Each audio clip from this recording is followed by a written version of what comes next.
Tapos makikita mo yung mga nationalistic kunwari, they pretend to impose on the people a set of values and principles. Hindi naman nila ginagamit.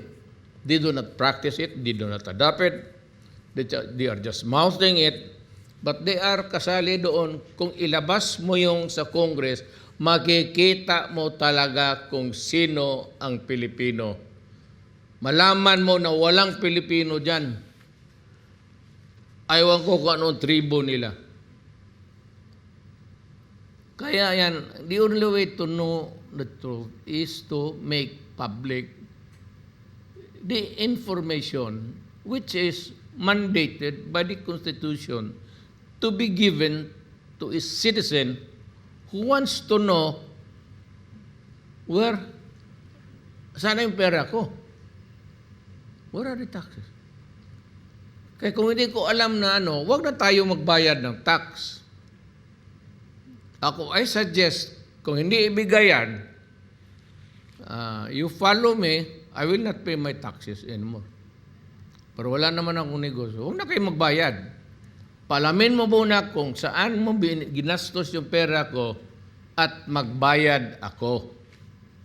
Pero kung bulahin mo lang ako year in, year out, hindi ko alam kung ano talaga ang nangyari sa pera natin. Hindi ako magbayad ng Hindi naman tayo mag-revolusyon. I will just tell the people, do not pay your taxes until Congress makes it public. Hindi naman masama dyan. I would tell the Filipino, huwag na kayo mag-file ng taxes.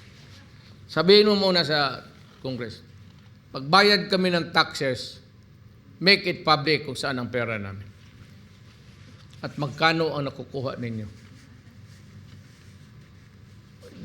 It's not a threat. It's a legal demand.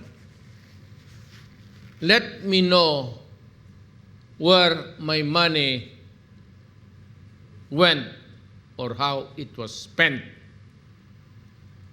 Then I will pay my taxes again this year. Without informing me kung ninanakaw ba ninyo o short change kami o baka ang binigay naming peso, ginawa lang ninyo 50 ang ginastos ninyo, yung 50 kinurakot ninyo, kalokohan yan. Hindi ako magbayad ng taxes na yan kung gano'n. Gano'n lang. Huwag kayong magbayad ng taxes.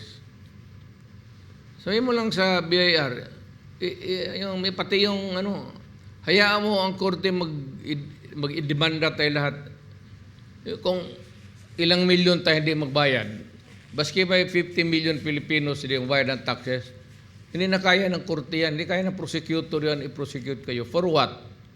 And besides, it's a give and take. It's a legal demand. It is not an unlawful demand.